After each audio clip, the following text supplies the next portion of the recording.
तो उनके पास हमने फ़ोन किया था, हमने बोला था पंडित जी देखिए ये सऊदी में हम अभी है और यहाँ फलाने फलाने समस्या है, यहाँ वैष्णव जीवन 100% धारण करके हम नहीं रह सकता हूँ, यहाँ समस्या बहुत सारा है, यहाँ क्या क्या समस्या होता है वैष्णव आदमी को, ये सारे बात हम ये वीडियो में नहीं बता सकता हूँ। तो ये कोई भी व्यक्ति पर्सनली फ़ोन करके पूछेगा तो ज़रूर बताएंगे। देखिए एक बात है, भगवान राम का नाम लेने से भी पाप लगता है। धार्मिक कथा जो होता है, जो महात्मा लोग कहते हैं, जिसको मत भागवत कथा कहते हैं, रामायण कथा कहते हैं, धार्मिक कोई भी कथा, धार्मिक कथा सुनने से भी पाप लगता है, ठीक है। और हत्या करने से भी पुण्य मिलता है। ये 3 वर्ड हमने जो अभी कहा, धार्मिक कथा सुनने से भी पाप लगता है, राम का नाम लेने से भी पाप लगता है, और हत्या करने से भी पुण्य मिलता है। ये तीनों वर्ड का कारण ये किस तरह ऐसा होता है, ये हम लास्ट में बताएंगे। आप लोग ये वीडियो देखते रहिएगा। फिलहाल अभी मेन टॉपिक पे आते हैं। हम अभी सऊदी में हैं, अभी यहाँ के बारे में कुछ बातें बताऊंगा। अब जैसे देखिए, हम अभी सऊदी में हैं, नेपाल में नहीं। हमने जब घर में हम अपने पूजा पाठ, बाबा भोलेनाथ को, भगवान नारायण को पूजा पाठ को विराम दिया था, तो कहा था, ये वीडियो फेसबुक में डाला है, आप लोगों ने देखा होगा कि फिलहाल हम अपने पूजा पाठ को विराम दे रहा हूँ, नेपाल में कहा था। और हम सऊदी जा रहे हैं। सऊदी का वातावरण तो उतना अच्छा नहीं है, हमने सुना है, और वहाँ रह के हम ये वैष्णव जीवन का पालन कर सकेंगे या नहीं, ये तो हम नहीं जानता हूँ, लेकिन कोशिश करेंगे कि हम अभक्ष्य भोजन का भक्षण ना करें, हमने कहा था। लेकिन अफसोस हम ऐसा कर नहीं सके, क्योंकि सऊदी अरब में रह के कोई व्यक्ति अगर कहेगा कि हम शाकाहारी रहेंगे, शुद्ध शाकाहारी, तो ये बात संभव नहीं है। हमने यहाँ बहुत समस्याओं का सामना किया है, और जो वैष्णव आदमी होते हैं उसको यहाँ तो यहाँ के होटलों में अगर जाके कहो सादा खाना चाहिए, तो उसको तो मालूम ही नहीं है सादा खाना क्या होता है। उसको कहोगे भैया हम शाकाहारी है, सादा खाना चाहिए, तो वहाँ के सुनने वाले जो अरबी लोग होते हैं ना, वो अगर समझ जाएंगे तो कहते हैं कि ये इसको कोई बीमारी लग गया है, बीमार आदमी है, इसीलिए मांस का भक्षण नहीं करता है। और यहाँ हिंदू सनातन सोसाइटी जैसा कोई हिंदू सोसाइटी, सनातन सोसाइटी जैसा, वैष्णव सोसाइटी जैसा यहाँ कोई वातावरण नामो निशान तक नहीं है। साला यहाँ बहुत समस्या है। हम तो बहुत पछता रहा हूँ, यहाँ नहीं आना चाहिए था, मगर आ गया हूँ तो अब किसी तरह कुछ दिन गुजारना पड़ेगा, जितने दिन रहेंगे, जिस हाल में रहना पड़े। और हमारे बाबूजी था, वो जीवन काल में कहा था कि प्यारे किसी तरह अपना जीवन बिता लेना, ऐसा कोई कर्म नहीं करना। हमने उन लोगों को भरोसा दिलाया है, जब तक ईश्वर जीवन देगा हम ऐसा कोई कर्म नहीं करेंगे। और हम अपने गुरु जी को भी भरोसा दिलाया है, जब तक जीवन रहेगा, ईश्वर जब तक जीवन देगा, हम अच्छे से रहने का प्रयास करेंगे, यही हमारा प्रयास है। और जो वैष्णव आदमी होते हैं उसको यहाँ तो मतलब 100 में 100% यहाँ कष्ट होता है। फिलहाल हमारी व्यवस्था है कि हमको यहाँ रहना पड़ेगा, जितने दिन, आप कितने दिन रहते हैं तो पता नहीं है। देखिए हमारा ये प्रारब्ध हमको कब तक रखता है सऊदी में, लेकिन जब तक भी हम सऊदी में रहेंगे, हम स्वच्छ जीवन यानी कि स्वच्छ भोजन का भक्षण हम यहाँ शायद नहीं कर सकेंगे, ये हमारी व्यवस्था है। अब यहाँ की व्यवस्था जो हमने देखा, कुछ भी समझ में नहीं आया, कोई चारा नहीं चला, कुछ भी आप नहीं समझ में आया कि क्या करना चाहिए। तो लास्ट में जो खोड़िया ग्राम विकास का जो पंडित जी है, जिस शेष कुमार का जो पिताजी है, उनके एक लड़के का नाम शेष कुमार है, उनका पिताजी, उनका नाम हम नहीं जानते हैं, हमारे यहाँ जिसमन का कराने जाता है। तो उनके पास हमने फ़ोन किया था, हमने बोला था पंडित जी देखिए ये सऊदी में हम अभी है और यहाँ फलाने समस्या है, यहाँ वैष्णव जीवन 100% धारण करके हम नहीं रह सकता हूँ, यहाँ समस्या बहुत सारा है, यहाँ क्या क्या समस्या होता है वैष्णव आदमी को, ये सारे बात हम ये वीडियो में नहीं बता सकता हूँ। तो ये कोई भी व्यक्ति पर्सनली फ़ोन करके पूछेगा तो ज़रूर बताएंगे। तो हमने कहा था उनको, देखिए पंडित जी हम यहाँ सऊदी में है और यहाँ हम तो वैष्णव है और यहाँ हमको बहुत समस्या हो रहा है, शुद्ध शाकाहारी शुद्ध वैष्णव बन के हम हमारे लिए रहना यहाँ मुश्किल हो रहा है, कि आप कोई सलाह दीजिए क्या करें। तो उन्होंने कहा कि देखिए हमको तो मालूम है सऊदी का वातावरण, तुमको सऊदी नहीं जाना चाहिए था, लेकिन अब चले गए हो, अब तुमको ज़रूरी भी है वहाँ रहना, जो काम तुमको करना है वो तो वहाँ रह के ही होगा, नेपाल में तो कोई काम करते नहीं हो। तो अब पहले जो मनुष्य का जो अपने जीवन का जो कर्तव्य होता है पहले वो करना उसको ज़रूरी होता है। तब एक तुम काम करो, तुम वहाँ चले गए हो तो अब जितने दिन वहाँ रहोगे रहो, और वहाँ यदि शुद्ध शाकाहारी बन के रहना संभव नहीं है, वातावरण के अनुसार, वहाँ के वातावरण के अनुसार, वहाँ उस सऊदी के वातावरण में तुम ढल जाओ, मतलब अभक्ष्य भोजन का भी भक्षण करके यदि संभव है तो तुम वहाँ रहो सही सलामत। और जैसे ही नेपाल में आना तो वहाँ के वातावरण, वहाँ के सिस्टम को वहीं छोड़ के आना, नेपाल में उस भोजन का भक्षण नहीं करना। यानी कि हम मांस खाने के लिए विवश हैं। यहाँ जो व्यक्ति रहेगा वो कहेगा शाकाहारी बन के रहेंगे, वो संभव नहीं है। बहुत सारी समस्याएं हैं, ये सारा समस्या हम इस फेसबुक ये वीडियो में नहीं बता सकता हूँ। तो फिलहाल हम बहुत मजबूर हैं सऊदी अरब के वातावरण में ढल के रहने के लिए, लेकिन ये हमारा व्यवस्था है, रजामंदी नहीं। अब हम आपको एक बात बता दूं, जैसे किसी मनुष्य को बीमारी लग गया, वो डॉक्टर के पास जाएगा और डॉक्टर उसको चेक करेगा, कहेगा फलाने फलाने दवाई तुमको 1 साल या 6 महीने खाना है।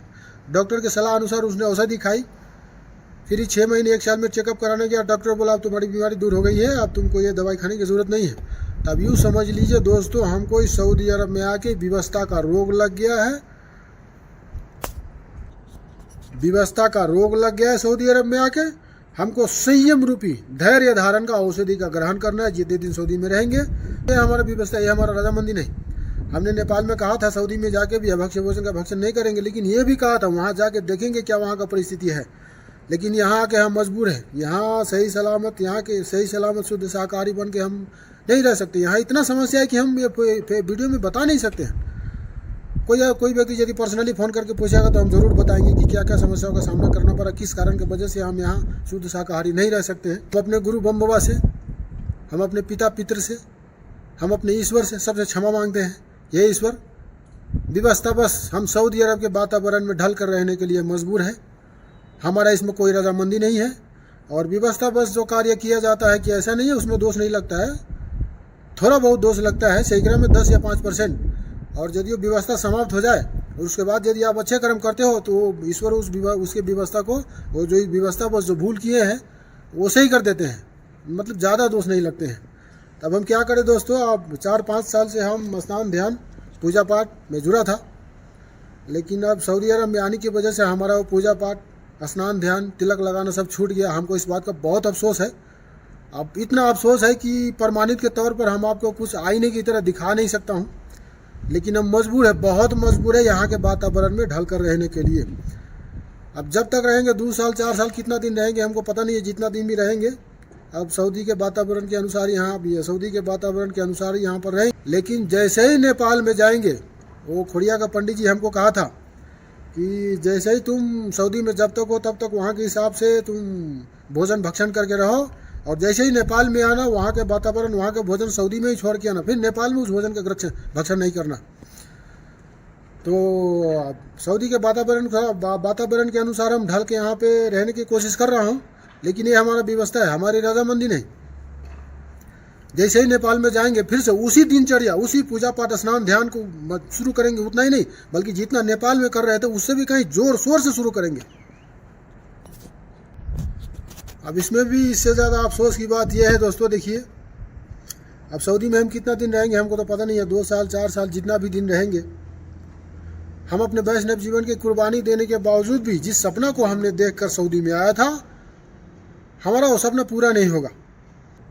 अब भविष्य में यदि हम अभी समस्या में है, भविष्य में यदि वो समस्या अच्छा हो सका तो हो सकता है कि वो जो सपना देख के हम आया वो सपना पूरा हो जाए, लेकिन अभी के हिसाब से तो लगता नहीं है कि वो सपना पूरा होगा। इसके बाद में दोस्तों एक बात है, जब हमारे पिताजी जीवन काल में थे तो एक बार उन्होंने कहा था कि प्यारे हम घर छोड़कर अब मंदिर में जाके रहना चाहते हैं और मंदिर में ही पूजा पाठ करेंगे, वहीं रहेंगे। तो हमने उससे कहा था देखिए बाबूजी आपकी स्थिति ऐसी नहीं है कि आप मंदिर में जाके रह सको, पूजा पाठ कर सको, मतलब आपकी तबीयत ठीक नहीं रहती है। हमने उसको मंदिर में जाने से मना कर दिया, और हमने क्या उसके प्रारब्ध में नहीं था कि मंदिर में जाके रहना और पूजा पाठ करना। तो हमने तो एक छोटा सा प्रयास किया कि वो घर में ही रहे, घर में ही पूजा पाठ करे, घर में ही रहे, मंदिर में वो चले जाए, इस बात से हम सहमत नहीं थे। और तो हमारा जो प्रयास था, जो कर्तव्य था वो हमने किया, लेकिन अफसोस है हमको इस बात का कि हमारे साथ ऐसा हुआ नहीं। हमारे साथ किसने गलत किया, किसने सही किया, किसका क्या दोष है, और ये बात बताना हम इसमें ज़रूरी नहीं समझते, इस बात का जिक्र करना भी ज़रूरी नहीं समझते। ये हमारे साथ जो हो रहा है ये हमारे कर्मों का फल है, इसमें किसी का कोई दोष नहीं है। अच्छा दोस्तों देखिए, हम फिलहाल तो बहुत मजबूर हैं। हमारा जो स्नान ध्यान पूजा पाठ छूट गया, हमको इस बात का अफसोस है, लेकिन हमने अपने ईश्वर को भूला नहीं है, सिर्फ विराम दिया है हम अपने पूजा पाठ को। एक बात याद रखिएगा, जब तक सऊदी में रहेंगे तब तक हमारा ये मजबूरी है, तब तक हम यहाँ के वातावरण में ढल कर रहने के लिए मजबूर है। हमारा याददाश्त सही रहेगा, मति सही रहेगा, भोले बाबा का और भगवान श्री नारायण का गुरु बम बाबा का कृपा आशीर्वाद रहेगा, तो जितने दिन सऊदी में रहेंगे हम यहाँ के वातावरण में ढल कर रहने के लिए मजबूर है। और जैसे ही सऊदी से निकलेंगे यहाँ के मजबूर यहीं समाप्त हो जाएगा, फिर यहाँ का व्यवस्था यहीं अपने आप ही छूट जाएगा। फिर नेपाल में जाकर वही पूजा पाठ, वही दिनचर्या ईश्वर की कृपा से उस जितना कर रहे थे उससे भी कहीं अधिक जोर शोर से शुरू करेंगे। अभी इस बात में तो सबल बाबा भोलेनाथ करेंगे, ये तो हम नहीं जानते हैं। अब वो समय आएगा भी कि नहीं आएगा, कि यहीं से भोले बाबा ले जाएगा, वो तो भोले बाबा जाने, ये हम नहीं जानते। लेकिन हम अपने गुरु बम बाबा से, बाबा भोलेनाथ से, ईश्वर से विनती करते हैं कि हे भोलेनाथ, जितना भी दिन हम सऊदी में रहे, हम बेशक अभक्ष्य भोजन का भक्षण करते रहे मजबूरन, विवशता बस, लेकिन आपको हम कभी नहीं भूलूं। हमारा जो पूजा पाठ है वो अपने अंदर मन में चलता रहता है। हमने अपने ईश्वर को कभी भूला नहीं, भूलूंगा भी नहीं जब तक मति सही रहेगा। उसके बाद अब विशेष क्या बताया दोस्तों, अब सऊदी में जैसे है वैसे है। अब देखिए कब नेपाल में लौटते हैं, हम अपने घर में जाते हैं कि नहीं जाते हैं, वो तो समय आने वाला समय बताएगा, ठीक है। और जो शुरू में हमने बताया था, भगवान राम का नाम लेने से पाप लगता है, और धार्मिक कथा सुनने से भी दोष लगता है, हत्या करने से भी पुण्य मिलता है। इसका मेन कारण क्या है समझिए। कोई व्यक्ति किसी को हत्या कर दिया तो पाप नहीं लगेगा, उसको पुण्य मिलेगा। कैसे मिलेगा?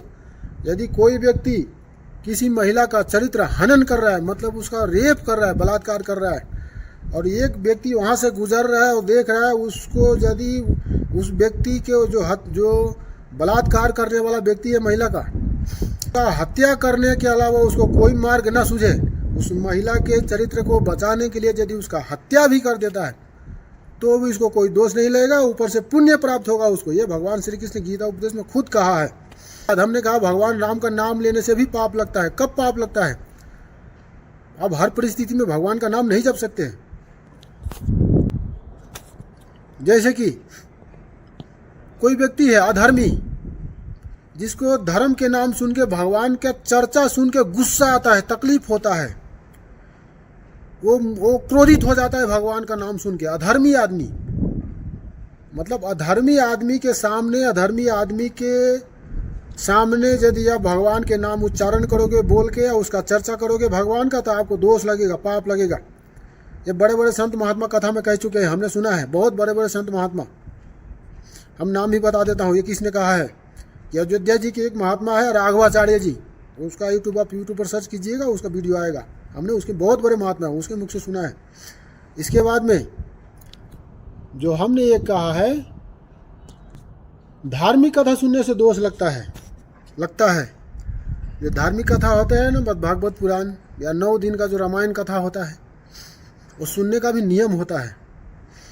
सुनने का नियम क्या होता है? सुनने वाले को नीचे जमीन पर बैठना पड़ता है, और जो व्यास होते हैं कथावाचक, उसका जो बैठने का जो लेवल होता है वो सुनने वाले से ज़्यादातर ऊंचा ही होता है। यही उसका नियम है। वो हमेशा कुर्सी उनके लिए लगी होती है, स्टेज बनी होती है, और बैठने वाले से ऊंचा वो बैठते हैं। तो जो कथावाचक है, व्यास जो कथा सुना रहा है, उससे कहीं नीचे होकर बैठना है, फिर कुर्सी पर नहीं बैठना है। कथा सुनने वाले को जमीन पर बैठकर ही सुनना है।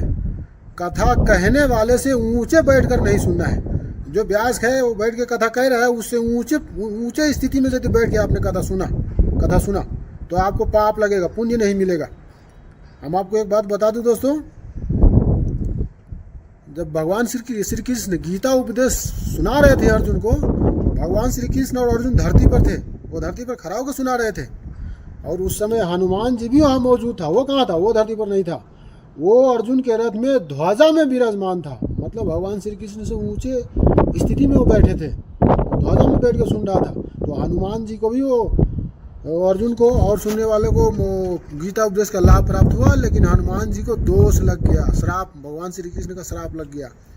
वो ऊंचे पद पर, ऊंचे स्थिति पर बैठ के हनुमान जी को सुनने के कारण वो हनुमान जी को दोष लग गया, और उस दोष के कारण हनुमान जी को कुछ समय तक पिशाच योनि में रहना पड़ा, और पैशाच नाम का एक भाष्य उसको लिखना पड़ा। तब जाकर थोड़े दिनों में उसकी पिशाच योनि से मुक्ति मिली। ये है कहानी दोस्तों। अब बताइए दोस्तों, हमने जो कहा था वो सही है कि नहीं? ये जो कहाँ से हमने सुना ये भी हमने आपको बता दिया। और फिलहाल देखिए दोस्तों, हम तो कोई भी मनुष्य जो होते हैं ना, वो प्रारब्ध के हाथ का खिलौना होता है। हमको अफसोस तो इस बात का बहुत है कि सऊदी में आके अब हमको यहाँ आके अफसोस होता है कि हमको सऊदी नहीं आना चाहिए था। बेशक मलेशिया किसी कचरे कंपनी में चले जाते, लेकिन यहाँ के वातावरण के बारे में तो हमको मालूम नहीं था। और हमारे कई साथी जो है सऊदी में है, कई मित्र हमारे गांव के, दूसरे गांव के भी हमको फ़ोन करके बताया भी था कि प्यारा तुम वैष्णव हो, सऊदी में नहीं आओ, नहीं तो तुम्हारा पूजा पर सलामत नहीं रह पाएगा। लेकिन हमने उसका बात नहीं माना, व्यवस्था बस हम यहाँ आ गए हैं। अब क्या करें दोस्तों, मजबूर है। हम आपको तो सीना चीर के दिखा नहीं सकता, वाहिनी के तौर पर कोई सबूत यहाँ दिखा नहीं सकता हूँ कि हम कितना विवश है। हम जो अभक्ष्य भोजन का भक्षण यहाँ कर रहे हैं, इसमें हमारी क्या व्यवस्था है, फिलहाल वो ईश्वर जानता है। हमारी इसमें सहमति तो नहीं है, मजबूरी है। मजबूरन हमको भक्षण करना पड़ा, इस बात का हमको अफसोस तो है।